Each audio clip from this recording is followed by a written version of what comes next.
आज कहानी अड्डा में आपके लिए लेकर आई हूँ भैरव प्रसाद गुप्त जी की बहुत ही सुंदर कहानी। शीर्षक है मंगली की ठिकुली। शाम झुक आई तो मंगली ने ताखे से ठिकरा उठाया और दीवार पर खिंची लाइनों के आगे एक और लाइन खींच दी। ठिकरा ताके पर रखकर वो लाइनें गिनने लगी। 1 2 3 10 तक वो गिन चुकी थी। तो उसने बाएं हाथ की कानी उंगली मोड़ ली। 10 तक की ही गिनती उसे आती थी। रामा ने कहा था जिस दिन उसकी बाएं हाथ की 3 उंगलियां और मुड़ जाएं, उसी दिन शाम को अंधेरा होते ही वो आएगा और पोखरे की ओट में उससे मिलेगा। पिछले 6 महीने से इसी तरह मंगली की भेंट रामा से होती थी। कभी पोखरे की बीटे पर, कभी नदी के किनारे, मंदिर के पीछे, कभी सिवाने की बगिया में, कभी ढी बाबा के पास। पहली बार जब रामा भागा था तो उसने किसी से कुछ भी नहीं कहा था। उस दिन गांव में रात को बड़ी देर तक खुसुर-फुसुर चलती रही थी। उस दिन पन पियाओं के समय रामा के लिए जल घिराव को लेकर मंगली अपनी ननद के साथ फार्म पर गई थी।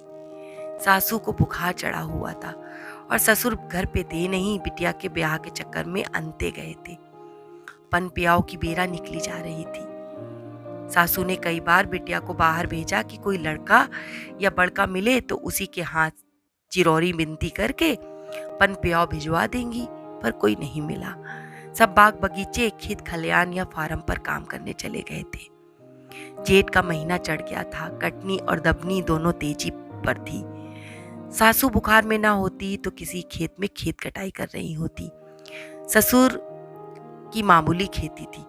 सब मिलजुल कर काम करते थे। सासू माँ को उसी समय काम करते हुए घाव लगा था और वो गिर पड़ी थी, लेकिन ससुर ना रुके थे।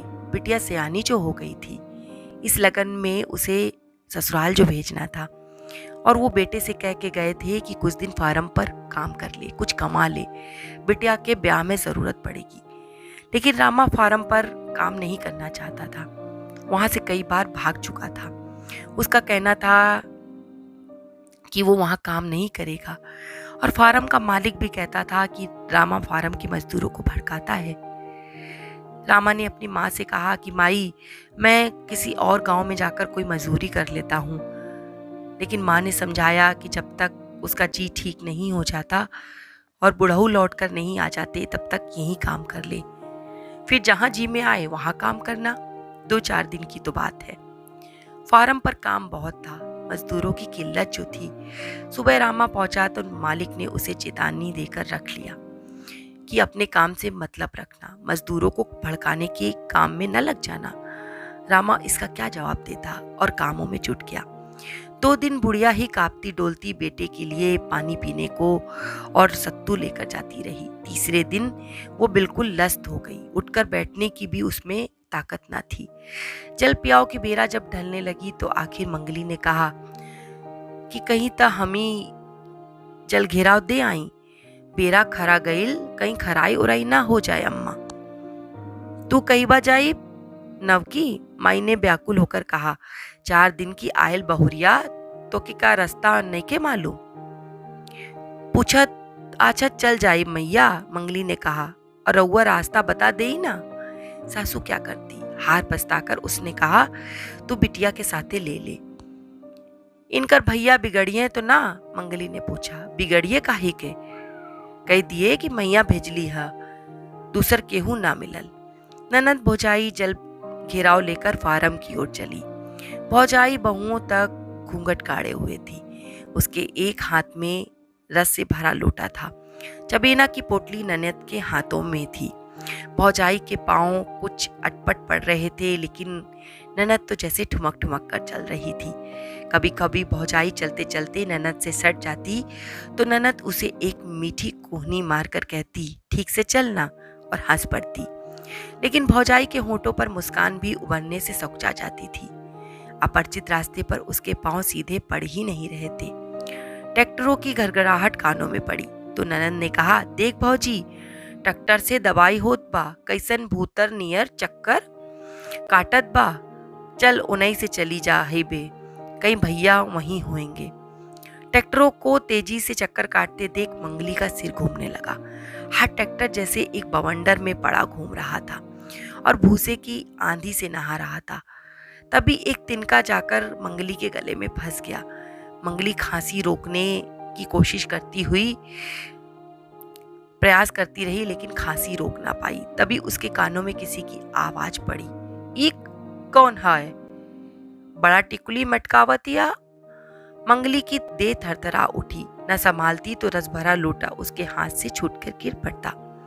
ननद की भौएं चढ़ गईं, होठ पिचक गए। उसने नाक फुलाकर आवाज की ओर देखा तो फिर दूसरी आवाज आई, ओ महुआ के पेड़ की ओर बढ़ जा, सुगिया उनई रमुआ खेत काटत बा। ननद ने भौजाई का खाली हाथ पकड़ लिया और उसे अपनी देह की आड़ में ले आगे बढ़ी। जरा दूर आगे जाने पर वो दांत भींचकर बोली, उहे मोना फार्म के मालिक हा लुच्चा। लेकिन मंगली का तो जैसे तन मन जल रहा था। उसके पांव तेज तेज बढ़ने लगे। रामा ने उसे महुए के पेड़ के नीचे खड़े देखा तो पुकार लगाकर दौड़ता हुआ खेत से उनके पास आ गया। हांफते हुए उसने पूछा, माई के का हाल बा? सुगिया ने चबेने की पोटली हाथ में थमाते हुए कहा, ठीक नहीं खे। मंगली ने हाथ का लोटा ननद की ओर बढ़ा दिया। चाय में बैठते हुए रामा ने कहा, बैठ, और चबेने की पोटली खोलने लगा। सुगिया उसके सामने बैठ गई, लेकिन मंगली मुंह फेर कर खड़ी रही। उसके उस तरह खड़े होने के ढंग से ही रामा को लगा कि कोई बात है। उसने एक फांक मुंह में डालते हुए सुगिया से पूछा, का बात है? खा, सुगिया ने कहा और अपनी भौजी का हाथ पकड़कर उसे बैठाने लगी। लेकिन मंगली ने अपना हाथ छुड़ा लिया और जैसे थोड़ा और ऐड कर खड़ी हो गई। रामा ने जल्दी जल्दी चबेना फाका और लोटे का सारा रस गटक लिया। फिर बोला, अब बता सुगिया, का भइल है? तभी मंगली ने अपने माथे की टुकली निकालकर रामा के सामने फेंक दी। धूल में गिरकर टिकुली जैसे घायल बहुटी की तरह तड़प उठी। रामा ने टुकली की ओर नजर भर के देखा और फिर मंगली की ओर और फिर सुगिया की ओर। सुगिया कांप उठी। लटपटाती जवान से उसने बता दिया कि मालिक ने भौजी की टिकुली देखकर बोली मारी थी। रामू बोला, अच्छा तुम जाओ। सुगिया ने लोटा और अंगोछा उठाया और अपनी भौजी का हाथ पकड़कर चल दी। रामा वहीं खड़े उन्हें जाते हुए देखकर आंखें तरेड़ता रहा। वे खलियान पार कर गईं तो उसने टुकली उठाकर अपने पेंट में रख ली और खेत की ओर चल दिया। वो टंटलों को हंसुए से ऐसे काट रहा था जैसे किसी दुश्मन का गला काट रहा हो। एकदम चुपचाप काम कर रहा था। उसके साथियों में से उसके छोटे भाई जो लगते थे, उन्होंने दिल लगी की कि भौजी जल घेराव ले आयल रहली तो मालूम होत जैसे मटकिया गईला। जल्दी जल्दी कटला से दिन नहीं ढल जाइब। अरे खैका बेरी फिर आएगी, तनी धीरज धरा। बोलिया बोल बोल वे खुद हंसते रहे, लेकिन रामा न बोला, सुना बोला। हंसने की तो बात दूर, तब सबको शंका हुई कि कोई ना कोई बात जरूर है। फिर उन्होंने बात पूछी, माई का हाल पूछा, फिर भी रामा ना बोला, ना उनकी ओर देखा। तब वे किसी आशंका से घबरा उठे। रामा जब कभी इस तरह चुपचाप होता तो कोई ना कोई वारदात जरूर होती थी। एक बार नहीं, कई बार वे देख चुके हैं। एक बार पटवारी को उसने मारा था, दरोगा से तो कई बार भिड़ा था और फार्म के मालिक से तो अक्सर ही उसी फार्म पर औरतों का काम कराना बंद कराया था उसने। उसके पहले फार्म क्या था? व्यभिचार का अड्डा। नौजवान लड़कियों के बीच में मालिक भेड़िए की तरह घूमा करता था और दोपहर के खाने की छुट्टी के समय रोज हल्ला होता था। रातों का तो कहना ही क्या था। सौदे इकट्ठे होते, खस्सी कटता, मुर्गे कटते, दारू की बोतल खुलती और किसी न किसी लड़की को पकड़ लाया जाता। लोग परेशान थे, लेकिन किसी के कुछ करते नहीं बनता था। आखिर यही रामा कई दिन की चुप्पी के बाद उठा था। नौजवानों के सलाह मशवरा किया था और एक रात वे सब फार्म के कमरे पर टूट पड़े थे। सौदों ने लाठियां उठाई थी, लेकिन नौजवानों की भारी भीड़ देखकर वे भाग खड़े हुए थे। नशे में धुत फार्म के मालिक के हाथ में बंदूक थी जो कांप रही थी। लड़की कमरे से भागकर भीड़ में आकर अपना मुंह आंचल से ढककर रो रही थी। रामा ने मालिक को ललकारा था, चलाओ बंदूक चलाओ, फिर देखो कि तुम्हारी हड्डी पसली का क्या होता है। मालिक ने बंदूक नहीं चलाई। वो कमरे का दरवाजा बंद करने लगा तो उसे रोककर रामा ने कहा, कल से ये बदमाशियां बिल्कुल बंद हो जानी चाहिए, समझे? फार्म पर अड्डा टूट गया था। मालिक शाम होने के पहले ही गांव की अपनी हवेली में घुस जाता, लेकिन उसकी बदमाशियां खत्म नहीं हुई थी। मजदूरों को गालियां देना, उन्हें पिटवाना, उनकी बहू बेटियों को उठवा लेना, सब जारी था। सिर्फ उसका ढंग बदल गया था। रामा ने उससे हर मौके पर लोहा लिया था। हर वारदात के बाद मालिक उसे फार्म से निकाल देता, पुलिस बुलाता, लेकिन वो बहुत आगे ना बढ़ता। वो जानता था कि पुलिस और गुंडों की सुरक्षा से फार्म नहीं चलता, फार्म मजदूरों से चलता है। मजदूरों से दुश्मनी करके वो फार्म नहीं चला सकता। इसलिए रामा फिर जब उसके यहाँ काम करने के लिए आता, तब वो उसे फिर काम पे रख लेता। मालिक भी अपनी घात में रहता और रामा अपनी घात में। मालिक अपने गुंडों की संख्या बढ़ा रहा था तो रामा अपनी किसान सभा को मजबूत कर रहा था। मालिक किसी मजदूर को गाली देता तो मजदूर भी उसे सुनाए बिना नहीं रहता। मालिक किसी मजदूर की मजदूरी काटता तो दूसरे दिन उसे पता चलता कि जितनी मजदूरी काटी थी उसके दुगने की फसल रात में कट गई। मालिक का कोई गुंडा किसी मजदूर पर हाथ छोड़ता तो उस गुंडे को भी जल्दी ही मरम्मत हो जाती उसकी। मजदूर अब खाली हाथ कभी ना रहते। लाठी, हंसुआ, छुरा और कुछ नहीं तो लोहे का टुकड़ा उनके पास जरूर रहता। रामा का कहना था, पास में कोई ना कोई हथियार रखने से बल बना रहता है। रामा का दोपहर का खायका नहीं आया। चित्त लेटा हुआ वो दांतों से तिनका कुतर कर अपने खाने के लिए कुछ ढूंढ रहा था, लेकिन उसे कुछ मिला नहीं और वो वैसे ही पड़ा रहा। मजदूरों ने अब कोई संदेह नहीं किया कि आज कल में जरूर कुछ ना कुछ होगा, लेकिन क्या होगा इसके विषय में वे सोच ना पाते थे। उन्हें आशा थी कि जब रामा किसी निर्णय पर पहुंच जाएगा तो उनसे सलाह मशवरा जरूर करेगा। वे इंतजार करने लगे और अपने को मन ही मन तैयार करने लगे। पश्चिम से सूरज बहुत काफी झुक गया तो मजदूरों ने हाथ रोक लिए और उठ खड़े हुए। वे खेत से निकलने वाले थे कि उन्होंने देखा कि मेड़ पर मालिक खड़ा है और उसे कोई छाता उड़ाए हुए है। मालिक ने ही अपनी कलाई घड़ी देखी और कहा, अभी 5:30 बजे हैं, 1 घंटा तुम लोग और काम करो। मजदूरों ने रामा की तरफ देखा, लेकिन रामा के मुंह से सहसा कोई बात ना निकली। वह अपनी लाल लाल आंखों से मालिक को घूर रहा था और हंसिए की बट पर उसकी पकड़ सख्त हो गई थी। मालिक ने फिर कहा, रामा ने ठीक से काम करने का वादा किया है, तुम लोग उसकी ओर मत देखो, चलो काम करो, वक्त बर्बाद मत करो। तब रामा के मुंह से जैसे एक शब्द कंकड़ की तरह उसके दांतों से टूट टूट कर निकला, पहले ही आधा घंटा ज्यादा काम कर चुके हैं और नहीं करेंगे।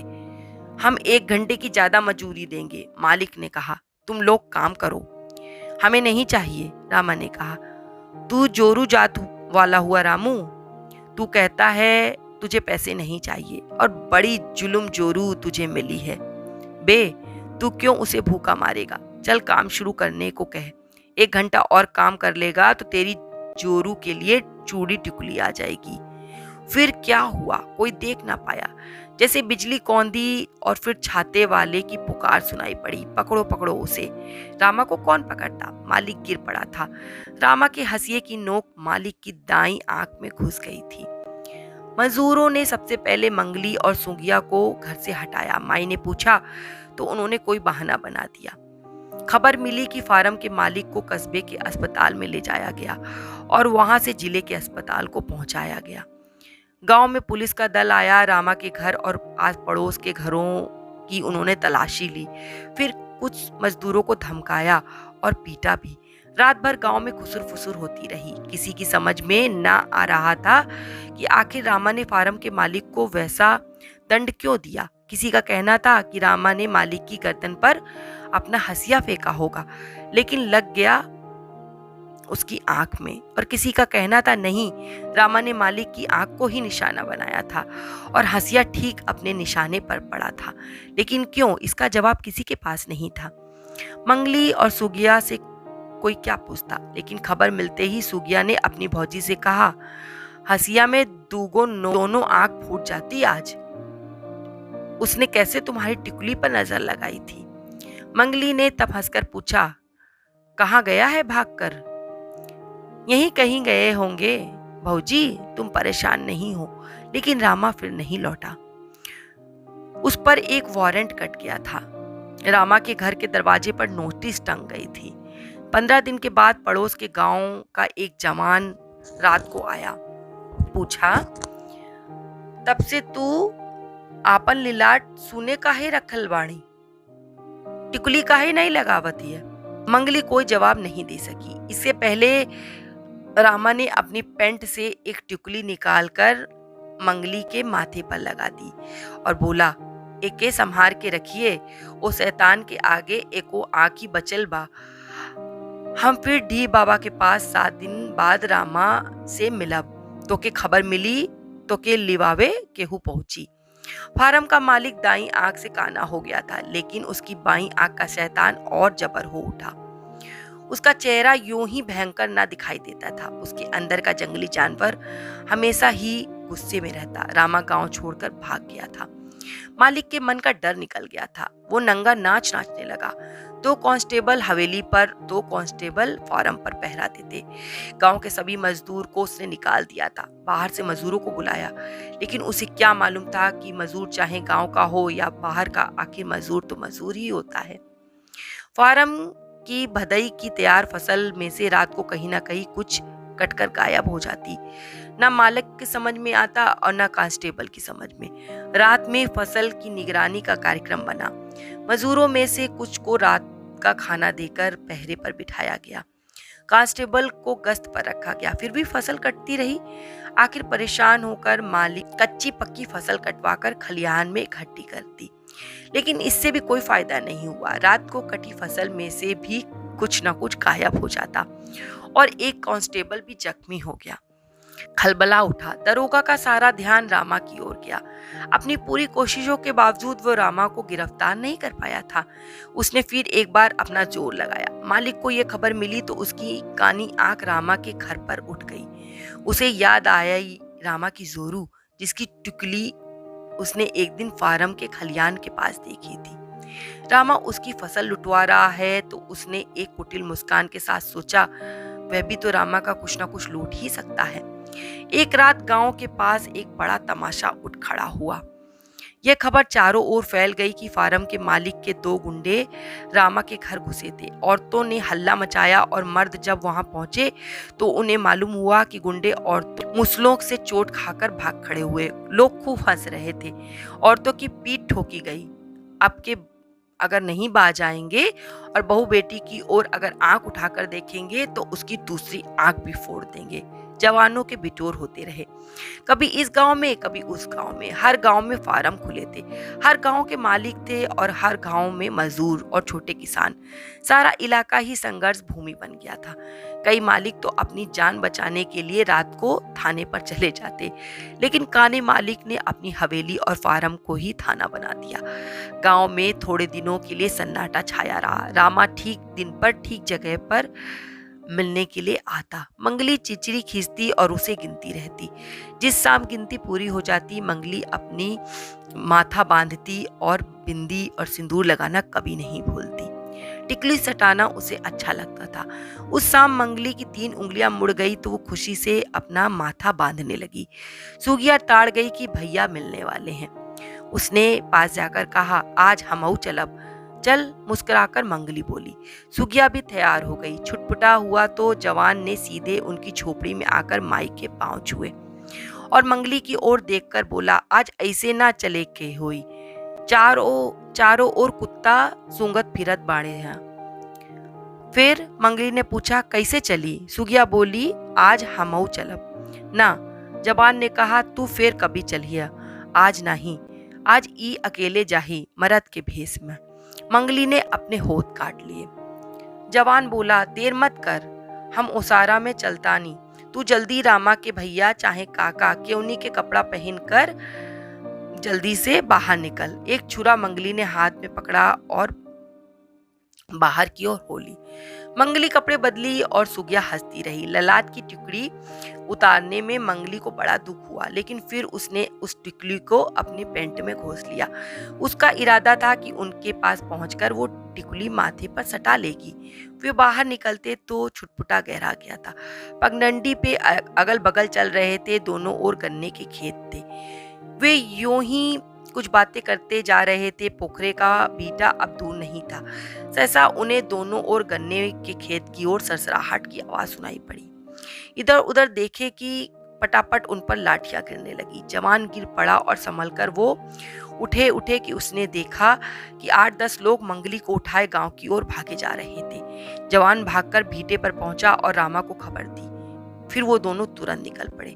1 घंटा बीतते ना बीते गांव में घड़ियाल बज उठा। टन टन टन घड़ियाल लगातार बजता रहा और उसकी आवाज बढ़ती गई, यहाँ तक कि गांव के चारों ओर घड़ियाल की आवाजें ऐसे गूंजने लगीं जैसे काले घने बादल गरजते मंडराते चले आ रहे हैं। फिर उन बादलों में जैसे चारों ओर बिजलियां कड़क उठी। गांव का अंधकार अनगिनत मशालों से भगभग जल उठा और उसका दायरा धीरे धीरे फार्म के मालिक की हवेली को घेरते हुए छोटा होने लगा। हवेली और मर्दाने के उसारे में तैनात गुंडे लाठी और कांस्टेबल बंदूकें उठाकर खड़े हुए थे। वे कुल गिनती में 12 थे। उनके सामने अनगिनत मसाले जल रही थी। कांस्टेबल और गुंडे को लगा कि जैसे हजारों लाल लाल आंखें उन्हें घूरती हुई आगे बढ़ रही हैं। तभी मर्दाने के अंदर से एक चीख की आवाज आई। उन्हें सुनकर बाहर की खामोशी भड़क उठी और धाए धाए गोलियां चल उठी। कांस्टेबल और कई गुंडे घायल होकर गिर पड़े थे तो मसाले मर्दाने के ओसारे में आ गईं। कईयों ने एक साथ जोर लगाया तो दरवाजे के अंदर की किल्ली चरचराकर टूट गई और पल्ले चौपट खुल गए। किसी पल्ले की चपेट में आकर ही शायद फार्म का मालिक फर्श पर गिर पड़ा था। उस पर कई लाठियां एक साथ पड़ी। खून के फव्वारे फूट गए। एक ने अपना गरसा उठाया तो रामा ने उसे रोक दिया। नहीं, इसे मानना नहीं है। रामा ने आगे आकर अपने लठबाजों को रोका। शैतानी की हम क्या सजा देते हैं, इसका सबूत बनकर इसे जिंदा रहने चाहिए। दो ने मालिक की महीन धोती फाड़ दी और रामा ने अपनी छुरी अपने पेंट से निकाली और उसको नपुंसक बना दिया। पलंग के पास फर्श पर मंगली बेहोश गिरी पड़ी थी। रामा ने उसे उठाया और अपने साथियों से कहा, अब चलो। घड़ियाल खामोश हो गए, मसाले बुझ गईं, कदमों की आवाजें दूर होती गईं और हवेली को अंधकार ले गया। दोस्तों, आपको कैसी लगी ये कहानी? अगर पसंद आई हो और अगर आपको ऐसी ही कहानियां सुनने का शौक हो तो मेरे चैनल को सब्सक्राइब कर लीजिएगा। धन्यवाद।